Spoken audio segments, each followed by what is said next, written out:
Welcome everybody to this week's KubeVirt community meeting. It is the 22nd of April, 2026. I hope you're all having a wonderful day wherever you are. Let me just post the meeting agenda into chat. Pretty sure that's the right one. There it is. As I just said as well before I hit the record, please add your name to the attendees. That would be helpful to keep track of who's here, who attends these meetings. Speaking of who's attending this meeting, do we have anyone attending this meeting who is new to this meeting and would like to take a quick minute just to introduce themselves?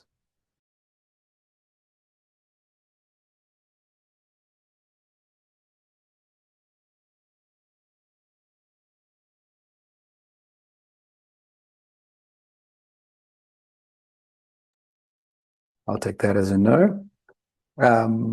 We will get onto our schedule, CFP, and calendar check-ins. And I just remembered, if you've got something you wish to talk about, you're more than welcome to add it to the agenda, the open floor. And we will get to it once we hit those bits of the meeting. All right, our schedule check-in. Hopefully everyone is well aware that next week, next Thursday, the 30th of April is our VEP freeze. So I'm hoping we can make this short to give everyone time, because I think everyone is quite busy doing a bunch of reviews. The code freeze, is worth repeating, is the 24th of June for a GA date of the 22nd of July. Close that. CFP check-in, I believe, should still be up to date. So we have KubeCon, Cloud Native Con China for another couple of weeks, as well as KubeCon, Cloud Native Con North America. To the best of my knowledge, there are still no CFP dates for Open Source Summit Europe or KVM Forum. But if you are aware of any conferences that have open CFPs that would be interesting to the community, please let me know and I'll add it here. Similarly, if you're attending a conference about KubeVirt, by all means, let me know. I'll put it here and we can promote it. I don't know who will be attending DevConf, but please let me know and I'll put your sessions in here. And our calendar. What's happening in the next week? So along with our compute meeting, which will be in 25 minutes, and our performance and scale meetings, this week is our AIE working group meeting, which is the Accelerated Infrastructure Enablement Group. Next week, we've got our regular CI meetings. Tuesday, this next week, is our VEP discussion. Hopefully, all of the necessary discussions have already happened, but that will be the last VEP meeting before the VEP freeze. So if there's any extremely urgent things, that is the place to take it to, as well as the DRA meeting. And then we've also got the quarantine catch-up next Wednesday. Okay, let's get to the agenda. Daniel, you've got something there about the PR lifecycle. Yeah, hope you can hear me, folks. Cool. Yeah, just following up the discussion from the mailing list around shortening the pull request lifecycle, which was originally initiated by forgot, but yeah, I was just trying to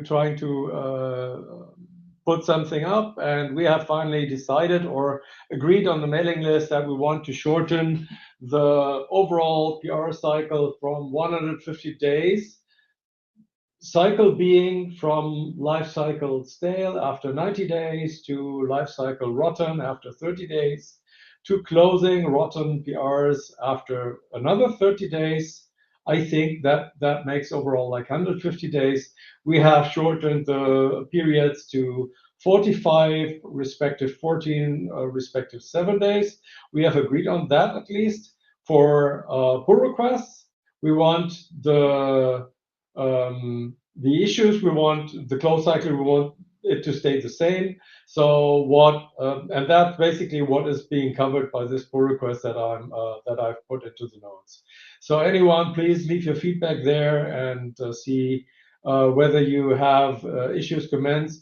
Andrew, I already have seen that you have a bunch of comments about like making the comments more nice, and I think that's a good idea to not be so rude about like yeah, your PR is going to be closed or stuff. So rather than, yeah, please help us in progressing that. That's like a really nice change in tone. Just I'll follow up with a review on that, but yeah, that's just my 2 cents on your issue that you created, and I find that great. However, just folks, please take a look at the PR and see whether we can get this landed somehow. That's it from me. Thank you. Any questions?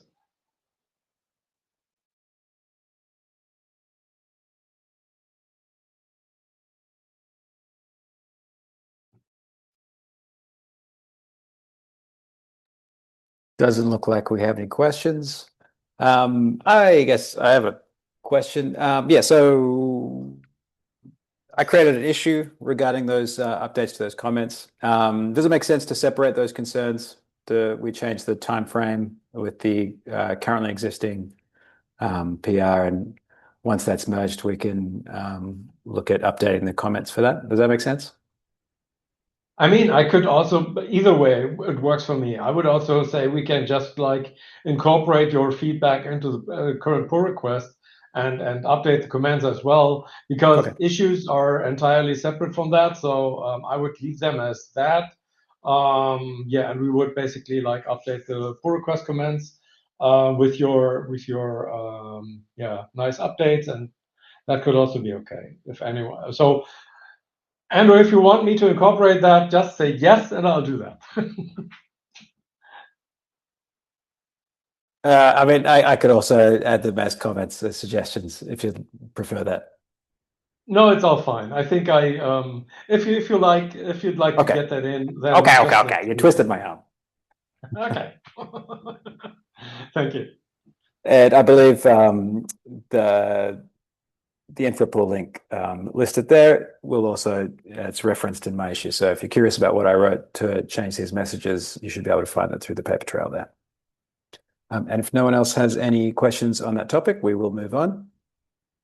This is more of a FYI. This is, again, linking to Itamar's thread about the change in version 1.9 vet process, which is that vets need to have an associated reviewer / shepherd, or they will not be considered. This is something we've talked about a couple of times. It's been on the mailing list thread. I'm just kind of throwing out there. There is now 8 days remaining. So if you are hoping to get in before 1.9 next week, and you do not currently have a reviewer / shepherd associated with your VEP, time is very quickly disappearing. So that's the FYI there. Do we have any questions on that?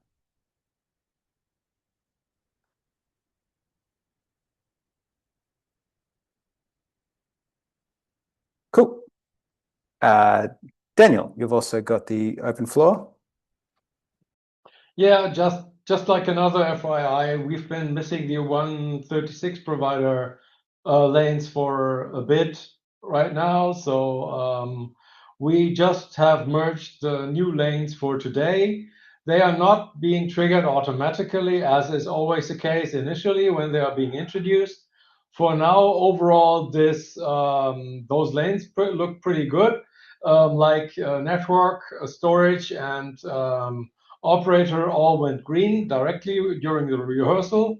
The only lane that has a bunch of issues where we have a bunch of failing tests, which is like not a bunch, like 4 actually, which are failing with timeouts. So and Lubo already commented on my last email that announced this, and he already is tracking that, and yeah, seems to be like that this is well on the way.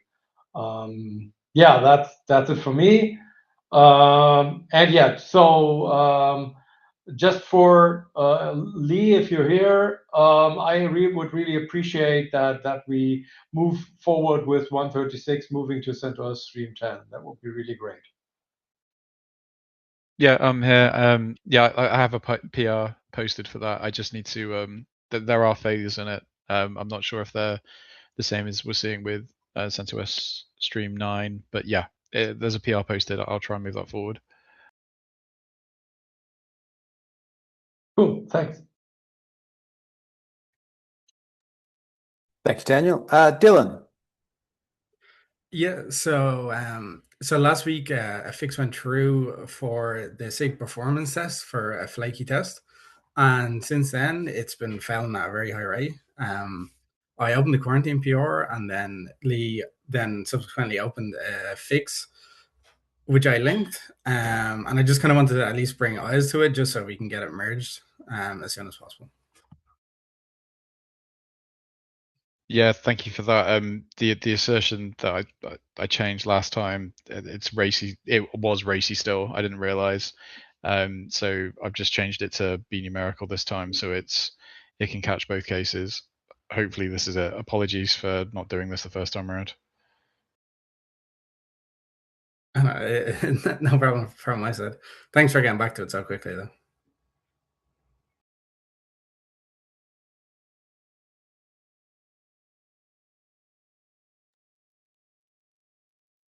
Is anyone able to put their hand up to review this fetch?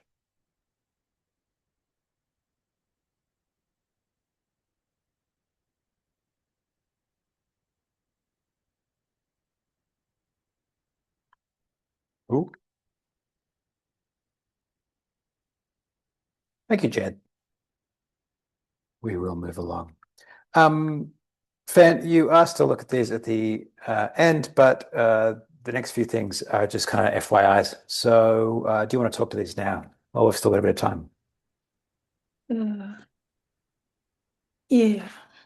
Yeah. So there are very two small PRs I wanted to raise attention.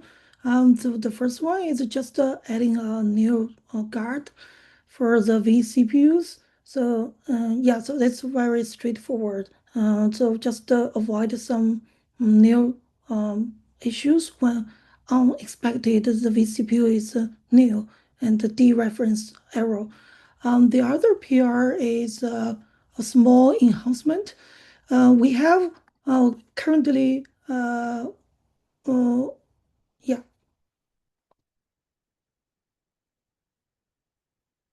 okay. And the other PR,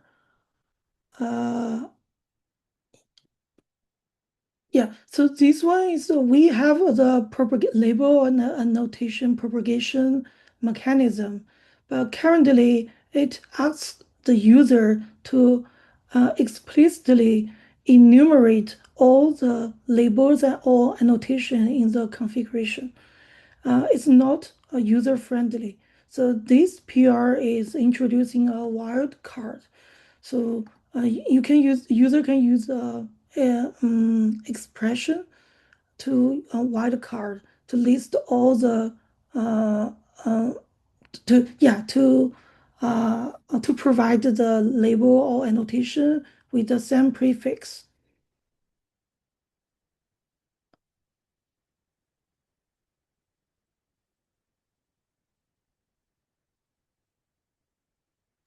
Thanks, Fan. Looks like Felix is saying that 498, the first one, looks simple enough.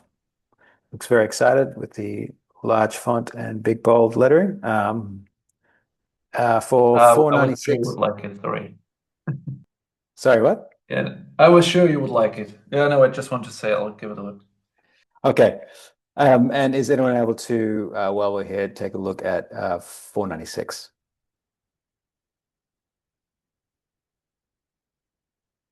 Yes. You have another.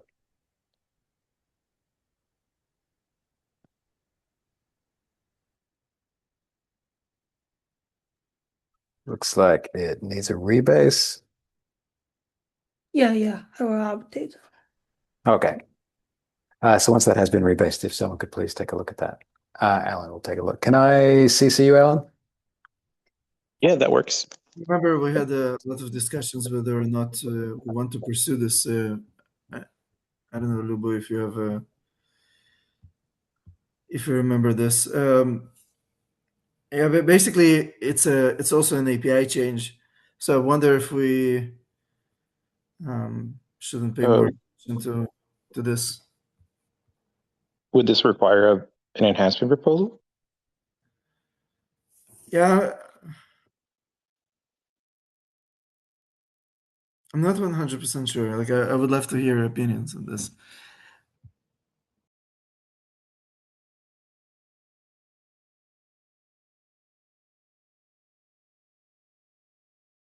Maybe offline. Yeah, I'll reach out to you too. Thanks. Alrighty. So the next two things are from the mailing list. This one is Felix, you are here. Do you just want to quickly give this a 10 to 20 second high level? What's it about? Yeah, the high level is we're not going to do it. Sorry. Yeah, so there was another requirement that came up after I posted the web to graduate to V1, so we need to postpone this one to a future development cycle. So we're not going to move instance types to V1 in this cycle. So don't read this email. Don't read it. There'll be a new edition in the future. And I thought we looked at this last week, but I couldn't see it mentioned anywhere. This is, again, just a bit of an FYI that there's some changes. And if I remember correctly, you shouldn't notice any different. You shouldn't notice anything. Or am I thinking of the wrong one? Is Near here? He is not.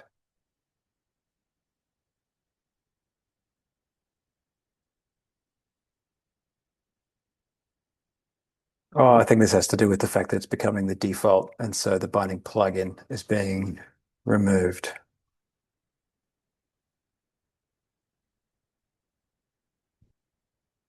Just an FYI to get more eyes on it. That brings us to the bottom of the agenda.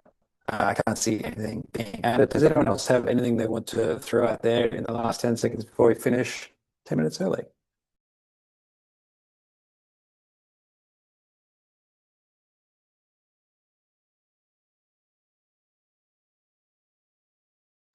Alrighty. Thank you, everybody, for being here and for everything you're doing. And yeah, power on to our great host of reviewers who will be busy as all get out in the next 8 days. Thank you very much. And hopefully we'll see you all next week. Bye. See you. Thank you. Bye-bye. See you, Andrew. Thank you. Bye. Thank you.